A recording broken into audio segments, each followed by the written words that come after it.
everybody, thanks for stopping in. I just picked up a 6-pack of chicken thighs at the store. I'm gonna cook them in my toaster oven. So let's go inside and get her done.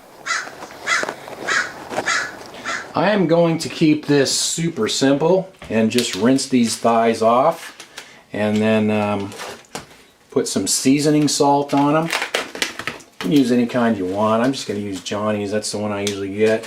And just to make this more interesting, I'm going to try putting breadcrumbs on one of them and dip one in flour and see if it gets you get a crispier outside. I'm not sure if it'll work or not, but I like to experiment. I'm going to season these all the exact same and just put some seasoning salt on both sides.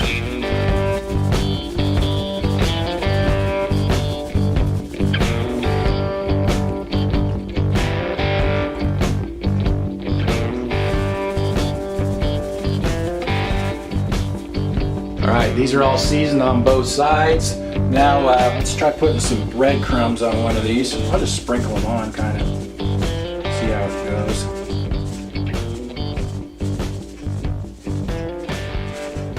These are Italian style breadcrumbs. And okay, this one here I'm just going to dip it in this flour. It's just all-purpose flour. Okay. And I have no idea how this will turn out, but we shall see. Let's get them in the oven now. I set the oven to bake at 450 degrees. I'm just going to pull that rack out of there. And I'm going to slide these in the bottom slot. And I think these will probably take about an hour to cook.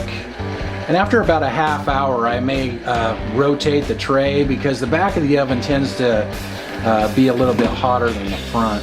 These have been in here for about 35 minutes now, so I'm going to go ahead and rotate the tray. The breaded ones look pretty good, I guess. I don't know about that one. I don't know how that's going to come out. And by the way, I didn't put any breading on the underside because that would just get mushy.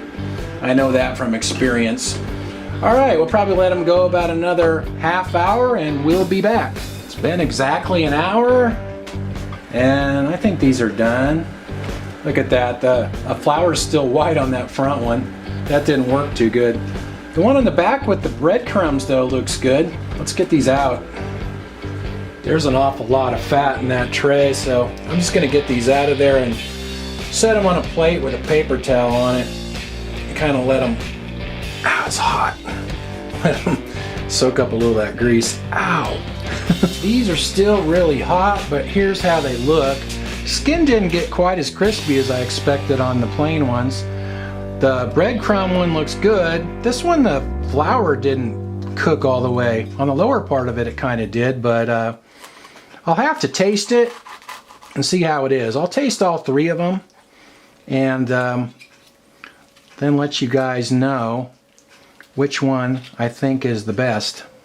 Alright, that's the one with the seasoning salt and it tastes good. And this is the one with the flour. I thought maybe that didn't turn out too good, but look at that. Where the flour cooked, it is kind of crispy. So I think this one actually turned out pretty good. I think maybe I just put the flour a little bit too thick on part of it. So if I did it again, I'd probably just make the flour a bit thinner. Now let me taste this breadcrumb one here. Oops, kind of helps if I get some of the skin. Yum, that one's my favorite. The breadcrumb one is my favorite. This one here was good. I think maybe next time I just spread the flour a little thinner and maybe season it a little bit more. So I think that was actually my second favorite. And the plain one probably last, but that one was good as well. So either way you do these, they turn out pretty good in my opinion. Thanks for watching and I'll talk to you guys next time.